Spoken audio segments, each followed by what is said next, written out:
Welcome to the Queen Divas, Queens of Fitness podcast. Join your hosts, three-time WBFF world champions and WBFF royalty, Alicia Gowans and Stephanie Ayala McHugh, as we explore all things female health, training, competing, mindset, and living the fitness life every day.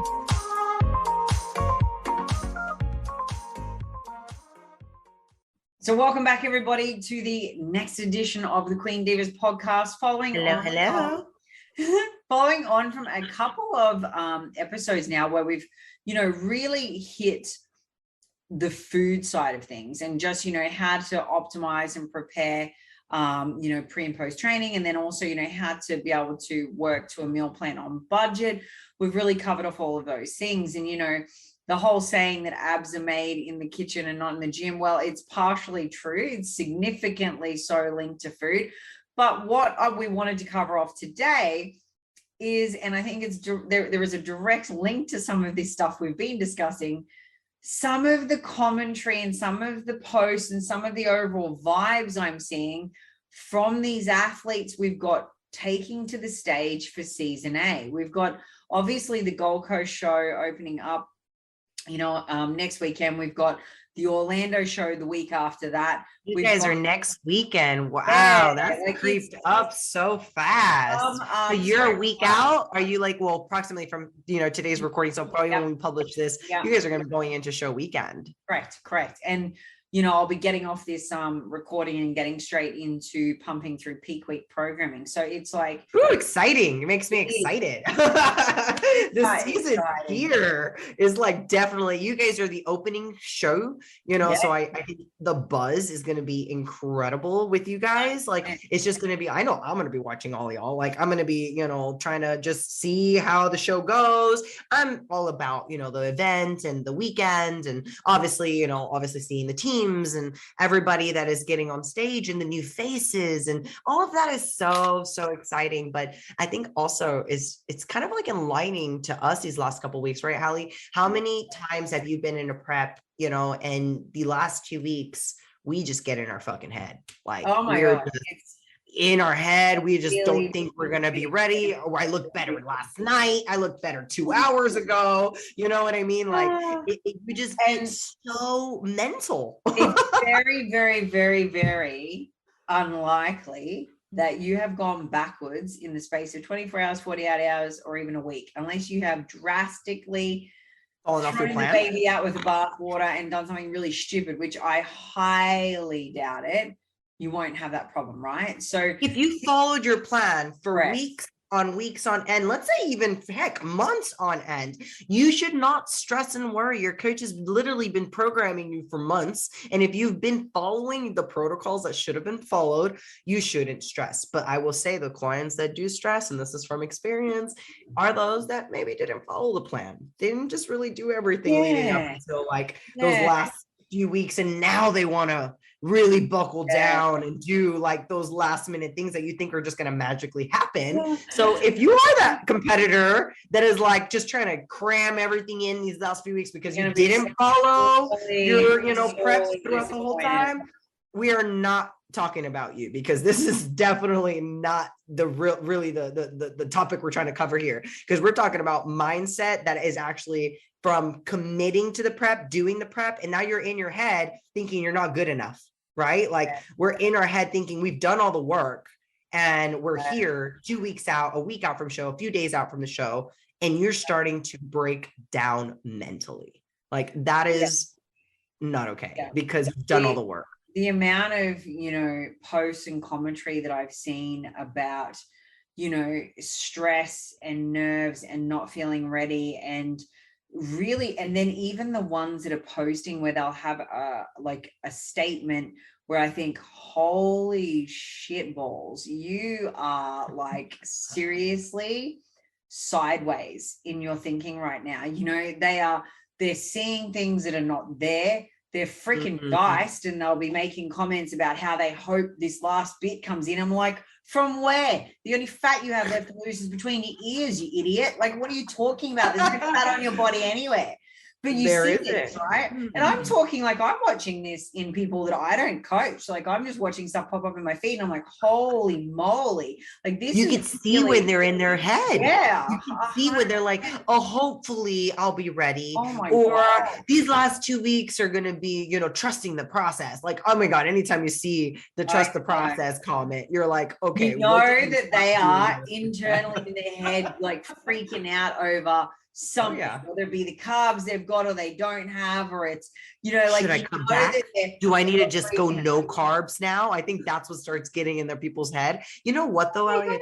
Because of the bodybuilding work, right? They cut things out of their plan that they've got. They add things in because they're trying to create more cardio, less carbs. And they think that that's going to make them look better or get them to be more ready. And that's going to be the strategy. And, by that point, like they're just coaching themselves. And I think really the reason why you have a coach, that's why you have a coach. When you start doing it. And secondly, too, you're more inclined to ruin your final physique when you're playing with the calculations, algorithms, strategy, what's been mapped out according to structure and past data and progress rates of change. Don't go mess with it by robbing from Peter to pay Paul, or by freaking out because you see something that's usually not even there. So, what I wanted to cover off today was the fact that unfortunately for some cases, this sport can really create, cultivate, and even enhance in people significant body dysmorphia.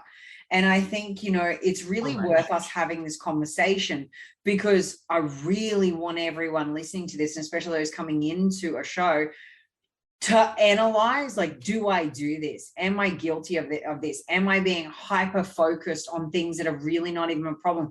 Do I keep coming back to the little bottom bit of my stomach or the little bit just underneath my glutes? Do I keep only talking about this one little bit of back fat at the back or my tricep? Like, what is your little zone of, complete obsession? And understand that 9 times out of 10, people keep telling you, in particular your coach, you have nothing to worry about. Step off it. Because what you just said though is it hit the nail on the freaking head. Because how many times have you just focused on a red car and now all you see is a fucking red car, right? It's like literally everywhere you go is the damn car. I know I just recently started doing it with this like actual cars like that. I'm like, oh, I've never seen that car. And then out of nowhere, I start noticing the freaking car everywhere. I'm like, oh, there it is. And it's constantly there because guess what? It's on the freaking front of my head. I've constantly now been looking at that car. Same thing as your body. You look at your body every single day. You get confused. I know every single prep, I've gone through body dysmorphia in one shape or form. Like, it's very different each prep now because I'm aware that those thoughts are going to come. My mindset might shift. And it's really about your performance and your feeling. I'm going to tell you how many times I've had abs and all I wanted was to have abs, like the whole time, like my whole prep, all I was prepping for. I'm empty. Yeah. And then I have abs and I'm still like, my energy is tanked. I don't feel good. I'm in my head. I still don't feel I'm good enough. And I've got what I was, striving for. Yeah. Why wouldn't I feel fulfilled? Why wouldn't I, finally feel like, ooh, I got here, like, bam, I look good. Instead, you're sitting here and pinpointing every little other thing now. You got abs. Well, guess what? You don't got the glutes now. Like your ass is gone, right? Well, you've dieted down. Like, you can't have the best of all the worlds. Like, I think we have to really understand that it's either going to be ass or abs. I'm honest truth with that. Like, and it's really about how much muscle maturity you have in these areas. If you don't have enough glute muscle mass, guess what, honey? Your freaking ass is going to be a pancake, and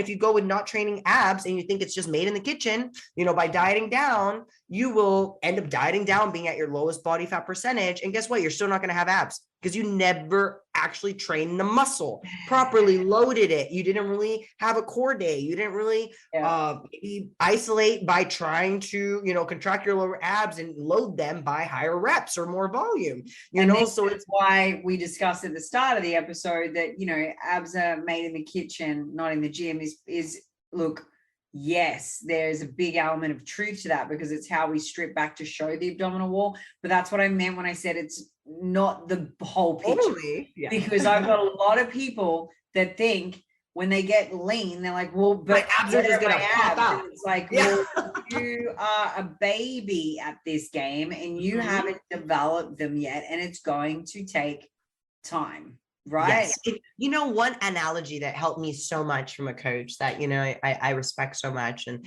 it was the fact that, you know, you want to be someone and grow into someone, and you just really don't understand how long maybe the journey might take, and that perspective, going back into our eyes, our lens, how we look at ourselves, how we perceive our, you know, our results and what we've been able to achieve. When we actually look at it from a bigger picture, because this coach actually said to me, and, you know, and it's more about, and it wasn't actually directed to me. It was just, we were just chatting, and it stuck to me so much, because they had a particular client that actually had just voiced to them that, you know, they wanted to be, you know, a big time bodybuilder, you know, and like, they wanted to be like so-and-so, I won't throw names out there, you know, and they wanted to be them like next year. Like, and this is still not too far. Like, that's, you know what I mean? They want to be that person in the next like 365 days, you know, and it gives you that reality of, some people really come into a fitness journey and think they're going to have a 6-pack within 6 months,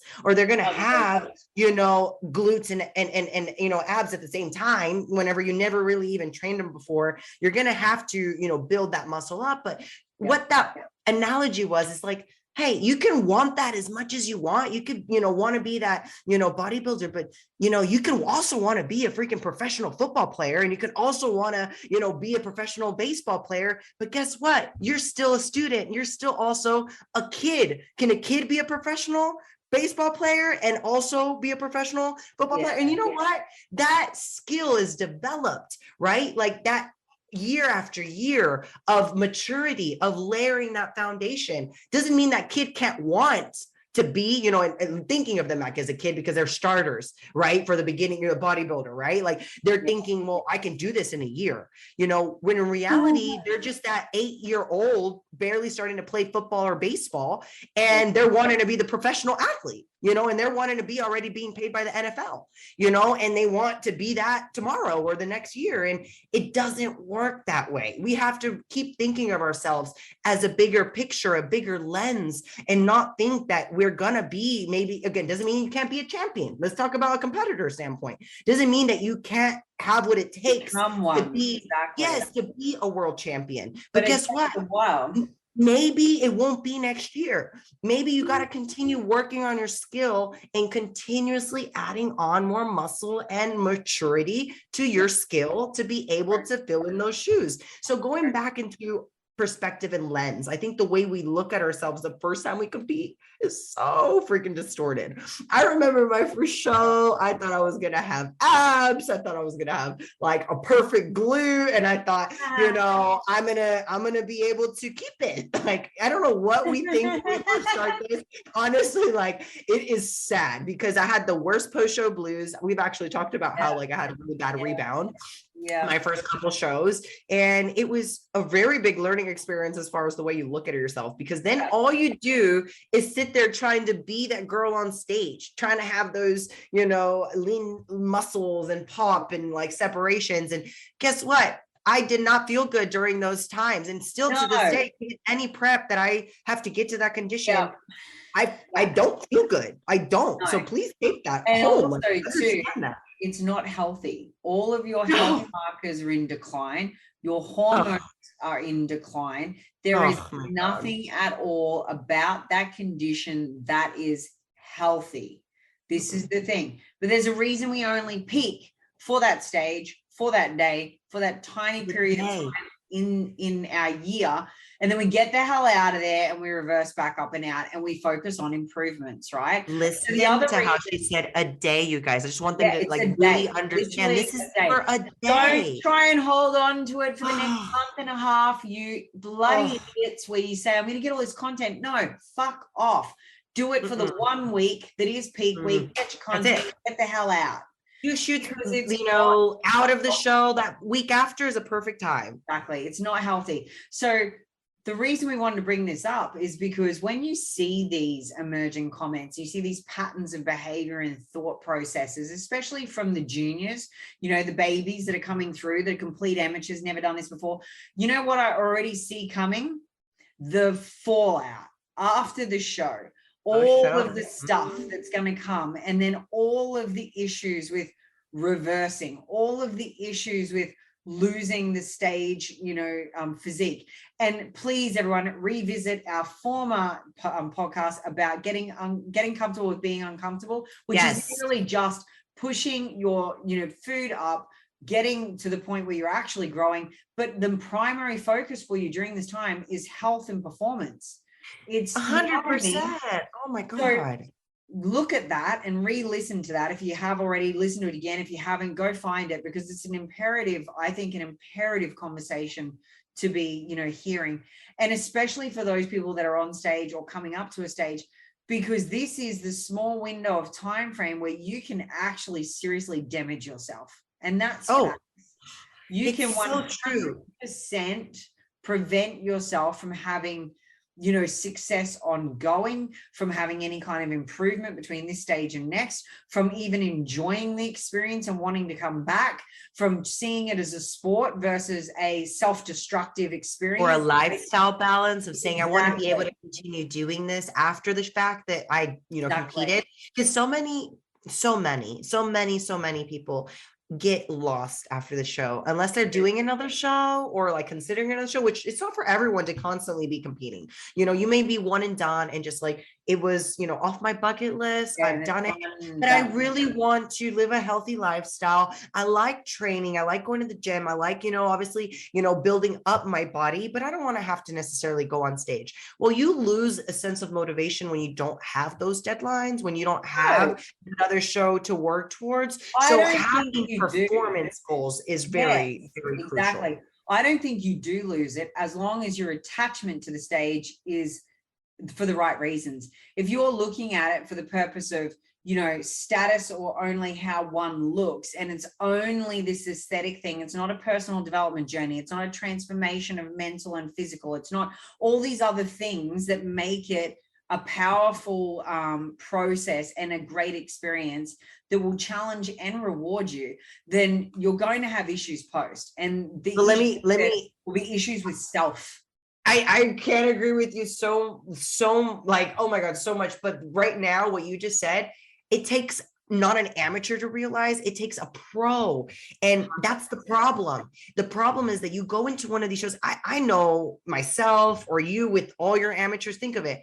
Do they really come in this for the personal development? I don't think so. We all started with an aesthetic like goal. Like, I want to be lean. I want to be skinny. I want to have abs. I want, you know, to have an ass, all these things that literally, again, we do it in vain, that's the issue. That's kind of what Ali is saying. Unless you actually have a sense of understanding that you're doing this for personal development along the way, you learn about yourself, you build self-discipline, you know, like you actually learn about you and how you handle things. And it's a really self-growing journey, which is what made me addicted to it along the way. But it took me a few shows to understand that and to really grasp the fact that this was a journey that was growing me, not like putting me down. And I think, again, going back to these amateurs, not only amateurs are listening to this. You might have been in those shoes. You may be a pro that you understand this is for. There's lots of pros that do this, that do this like still negative, these negative and these dysmorphic ways of viewing in the process and then after the process. So, you know, I wouldn't say it's definitely not limited just to amateurs, but we see it more frequently from an amateur. Yes, exactly. And you know, with that, I think because if we're looking at just an aesthetic standpoint, this is what ties into us feeling like we have to live in that body that we achieved, because now we're comparing ourselves to someone else that does do it. Like, well, so and so is able to keep up with that lean look. 100%.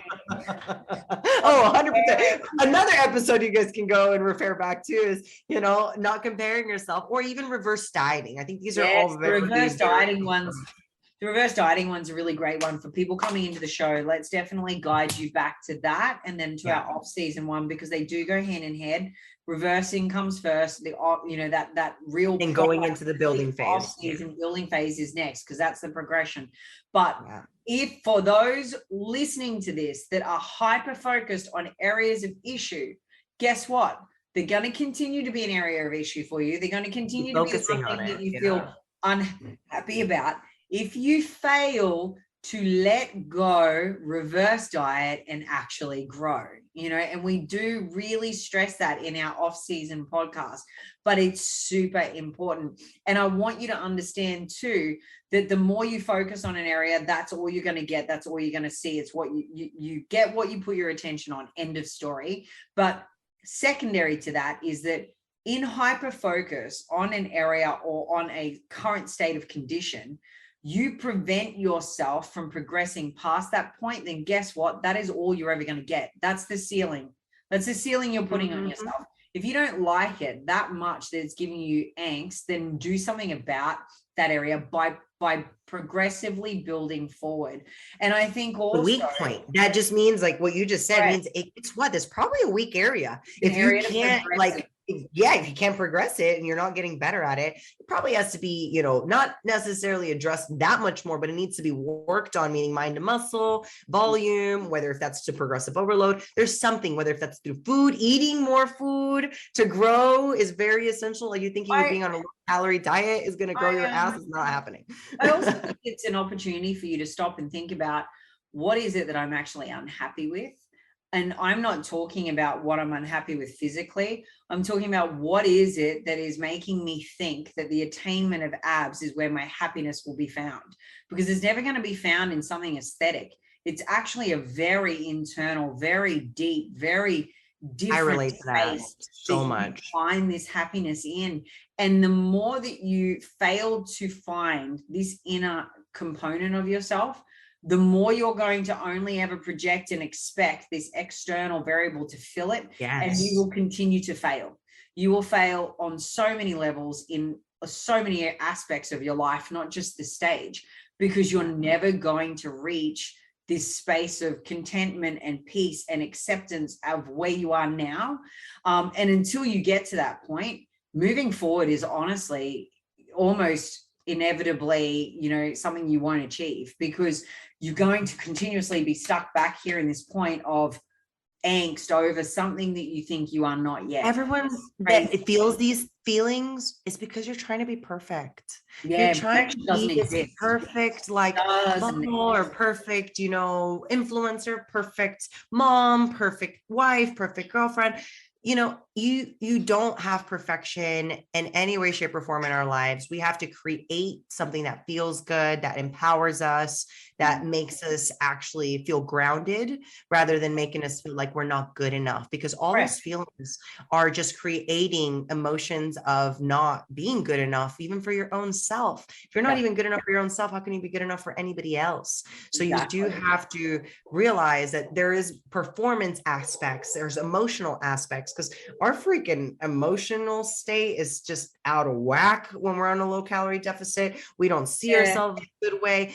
How many clients, Ali, do you have? Because I know right now I'm dealing with it, that they look actually really good. Like they actually look really, really good. And they don't think they look good. It's like, come on, get out of your head. I've got one with a pro level physique, and it's, if we don't go, we know, like we've judged shows, like we've been at these shows, and we know what they're looking for. And if we as coaches, and then they'll send you shit where you're like, can you just like uppercut yourself for me? Because I can't reach through my phone and give you one. I'd like to, because you don't have anything on you. You look amazing, but they're still seeing some stuff here and there. That is just a lens. Just understand we get this different lens, and please know this last few weeks is normal. Like I experience it, Ali has experienced it, but guess what? We have somebody like our coach or someone in our corner that's telling us, hey, guess what? Snap out of it. You are fine. Like you're just tripping. You're overthinking. You are literally in your head. Get off your phone. Get out of the mirror. You know what I mean? Stop touching your skin. Get off your phone and stop looking at other people is probably the biggest part, especially for the newbies, because they all do it really badly. That's going to be the thing that will bring you undone. But I think, in this time frame, something that I would 100% recommend people do, sit down and do some expressive writing, do a little bit of journaling. Where are you at? How much have you achieved? How far have you come? What are you proud of? And you'll notice that everything I just gave you as a prompt, not one of them was, where are you deficient? Where do you still have to grow? I didn't say that. I want you to look at all of the positive parts. Then what I think is a great exercise, I give this to my athletes, is what does this show mean to you? You know what I mean? Like, what is your big why?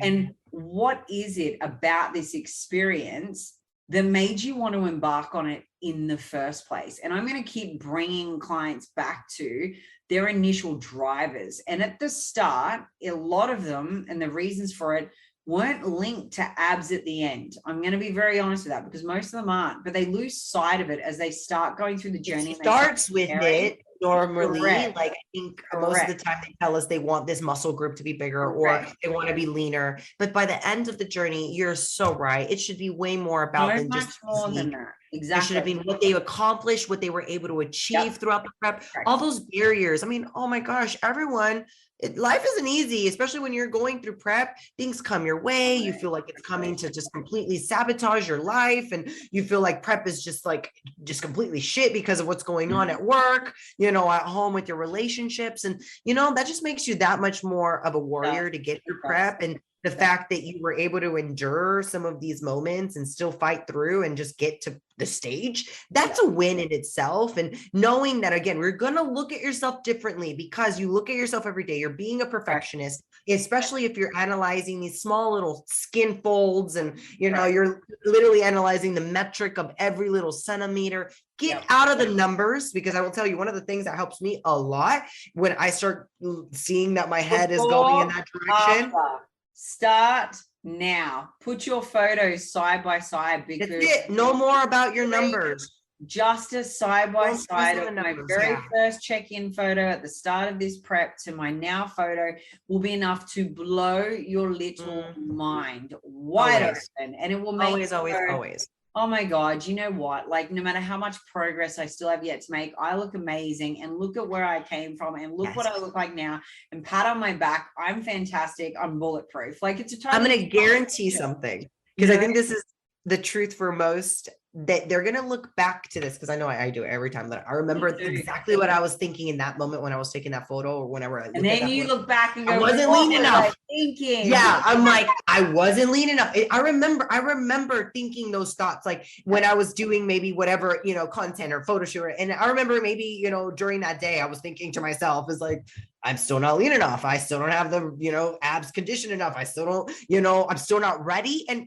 given these are probably like 1 or 2 weeks out from show, and I'm looking back at these photos, and I still look at these and look at like, what the fuck was I thinking? Like, why was I telling myself I wasn't lean enough when I literally look at these photos now and I was shredded? Like, but for me to be able to say that I wasn't lean, I was not in my right head. Like, I was clearly on another planet. Like, what, did I look at myself in the mirror? No, because all I was looking at was the difference from yesterday to today. Well, guess what? When you're already deep in prep, you don't see yourselves the right way. You got these goggles on. These lenses are distorted. It's like if you put on those goggles of like whenever they're trying to make you drunk, when you're like, trying to like learn the, education about, drinking and driving. They put those goggles on and you don't know where the hell to walk or go. Same thing, right? Like when we go into the last few weeks of prep, if you really dig hard, you put all your effort in, you're gonna have a different lens on your eyes. Please listen to your coach. Really have that person in your corner that knows your prep, has been following your protocols, and knows that maybe you are in your head. And guess what? If maybe you are off, reconsider how well you actually did your prep, because that just means, guess what? Don't look at this show as like, oh, I gotta win the show, I gotta get my pro card, or I have to win a crown, when you didn't even give 100% in your prep. I think one of the biggest disappointments as a coach is when somebody the last 2 weeks then, or the last 4 weeks, then just starts prepping. It's like, well, where did this happen 16 weeks ago? Like, why didn't you turn up on why didn't you do this shit like this long. I mean, serious. Like that's what's frustrating to me. But if you did it the last 6 weeks, imagine if you would have done it for 12 or 16, you know, like, but we're the ones that hold ourselves back, whether if that is through our adherence, maybe we think we have, you know, a different body dysmorphia, Ali, which we didn't hit because we're thinking of the lean look. Some other people think they're okay. Like they're okay. I'm fine this way. I'm going to maintain myself here. I don't care what coach says. I'm not going to do that amount of cardio, and I'm definitely not going to be eating that amount of food because I'm fine. You know what I mean? Like, and they think, well, why'd you hire a coach? I'm being honest. Like, why the hell did you even get somebody to program you and try to, you know, prep you when you didn't even do the prep, you know? And now you're the worst part is, you know, they're going to a party or doing something stupid at like 6 weeks out, and then they're like, oh, but it, you know, it was only one night and I only did this and I only did that. I'm like, there is no only when you're only 6 weeks from stage, other than the fact that you're only 6 weeks. So in those situations, you just can't complain to me. I'm just like, you just cannot complain. You have no room. There's no rabbit in any hat that can save you, mofo. Like you just napalmed yourself in the middle of the Gaza Strip, you idiot. So don't be on the bad spectrum of body dysmorphia of thinking, well, this off-season look is just okay for me to not start prep this soon. And then now you're on the back end of prep and thinking like you've got to speed things up, and you know, you don't see yourself ready, because guess what? You probably aren't ready, and you probably aren't doing the things that you were supposed to do. But if you have done everything you were supposed to do, you started prep, you freaking killed your prep, you did everything. And it doesn't mean you didn't have a mess up along the way. Please, no one's perfect. Like, not saying you had the perfect prep, but you gave effort. You really put forth, you know, day-to-day meal planning, you know, training. And guess what? You're a couple weeks out, 1 week out from show, and you maybe are insecure, you're feeling a little nervous, you still feel like you're not ready. You have to get out of your head. You've done all the work already at this point. You've got to have fun. You've really got to enjoy the experience and really make sure you have a plan post-show to make sure you don't feel like you lose a sense of motivation or a sense of, you know, goal. And it also making sure you get out of that freaking show day look very quickly. Like, you have a strategy, you have a plan set up post-show for that day, after the day of, so you can actually start trying to make sure you get that performance back that normally makes us feel like a badass. Because last couple of weeks of prep, we don't feel like badasses. We feel like we forgot our keys, we don't know where they are, and they're really in your hands. So I mean, that's prep brain, and we don't need us to stay and live this way. So please get out of this lean, you know, body fat level. If you are a competitor, and you're a soon to be competitor about to start a show or prep for your show, I would go so far as to say too, if you know in your heart of hearts there's some behaviors coming up and some thought processes popping up that are not positive, that are not conducive to, you know, health, that are actually starting to become detrimental, that are preventing you from, you know, attending social events, that are decreasing your performance in work or in life as a whole because of how you look or don't look, that are changing the clothes you choose to wear because you're trying to hide. If there's these sorts of behaviors which are indicative of, and certain criteria that, you know, qualify you as having actually diagnosed body dysmorphia disorders, then I think you need to look up and potentially go see a therapist and start working through it. And I will also go so far as to say this: do not do another show. I was going to say the next thing too. I'm like, you do not need to be competing. Touch competition at all until you are in. And this is and when I say until really loosely, I would say if you reach a place where you have a healthy relationship with self, you know, the way you look, your body, but also with food. Unless you've got that, this is the contraindications to competing. You should not touch this sport if you have issues with food, with self, with, you know, your relationship on must look a certain way, and a preoccupation and hyper focus. Self-validation.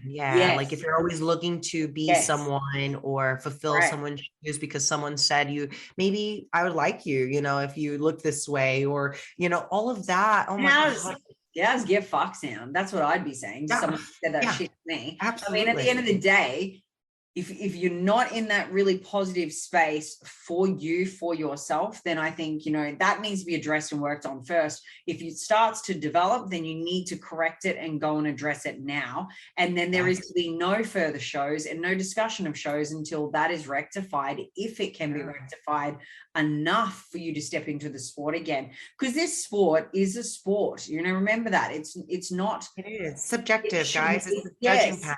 Yes. It should not be something that completely destroys your mental health. And I think the minute that looks like it's happening, you need to reevaluate whether or not this sport is for you, or whether or not it's just not right for you right now.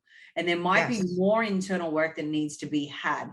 I think we would be negligent if we didn't state that to you all today, that should this be a problem, or if it is even something that has been identified as a problem by your coach, you must, and your coach should, by all respect, and I have physically done this myself, be stressing to you that without therapy, you cannot continue.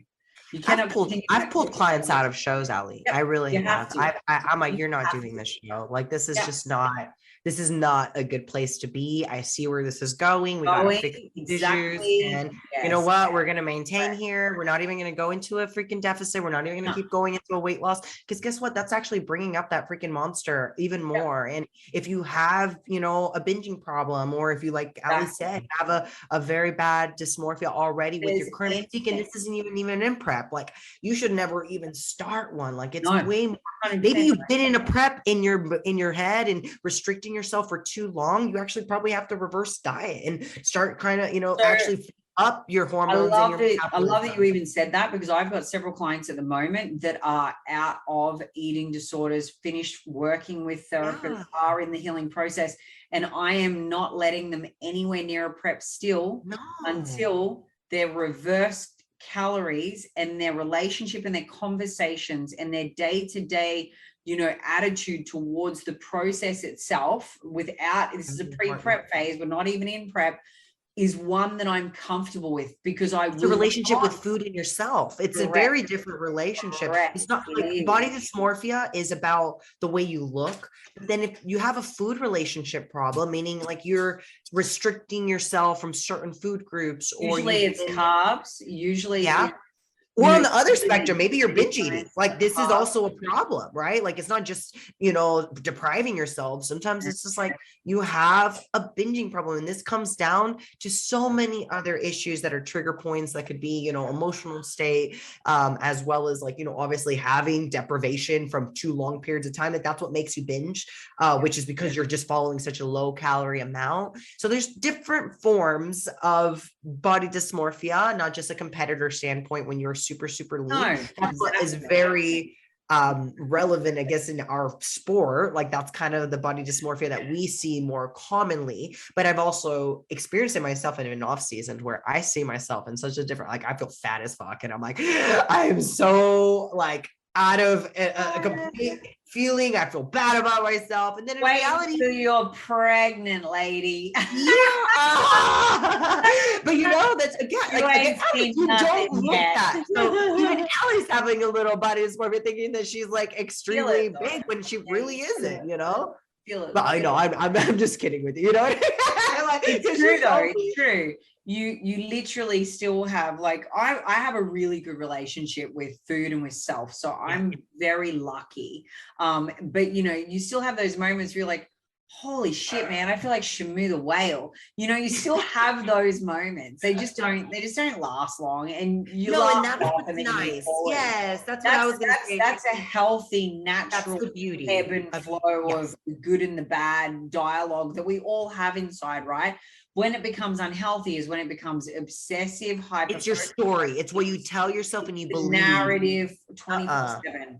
And you've got to have those two stories. Just like you said, I think that's the best way to put it, because we're going to go through those thoughts. All of us. We're all human. Yeah. But just have also your other story of what actually is reality, because those thoughts are not reality. It's like this other realm of perfectionism, like we were talking about, that we are trying to achieve, that why, like, it's not real. We have to be realistic and have some groundedness to ourselves with our performance, our energy, our hormonal health, our gut health, all those things that are so down regulated during a prep. And, you know, those last few weeks, and in, let's say, in the opposite spectrum of those that are just like in a prep on their own without really being in a prep, they're prepping, you know, like just by dieting constantly. Those people are mental. So I think the take home point for this whole conversation, especially for those coming into the shows that we've discussed, is check yourself, start being aware of your dialogue,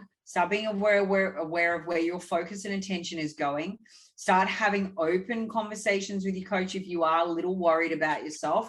If you've got a good coach that would have already addressed these things probably with you and raised them. If you don't, then I would reconsider the coaching relationship.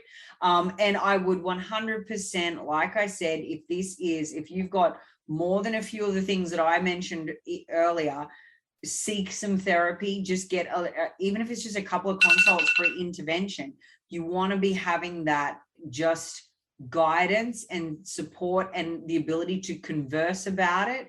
I also think, like I said before, if this is a problem and you are not in the right space and the right mind for this, you do not continue with another prep. There is no further shows until that is actually sorted.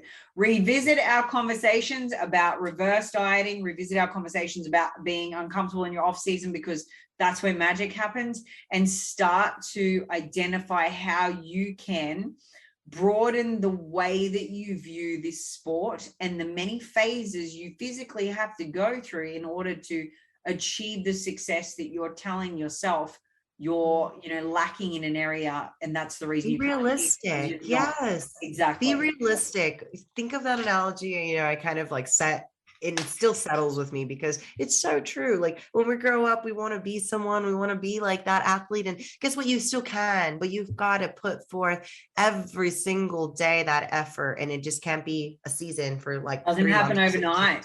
Doesn't happen in your first show. Doesn't happen from one to the second show. It, you know, it literally takes years. Takes time. You know, time. So I hope everyone got something out of this. And I really hope that for anyone that has been finding themselves loopholing and, you know, just constantly having that dialogue that brings them back to negativity, I hope some of the activities that I listed might help. I think one really good one just to end on is, and this could go for everyone looking at competing, sit down and write out top 5 things of what success looks like to you, what it looks like, what it feels like, what it means to you. Because I think, again, bringing the success, which is where you put this pressure on yourself, back to things that are not fundamentally about abs or bloody glutes, I think will set you up for actual success long term. And it will keep you out of this looping narrative that can be destructive, to say the least. It is. Yeah. It is.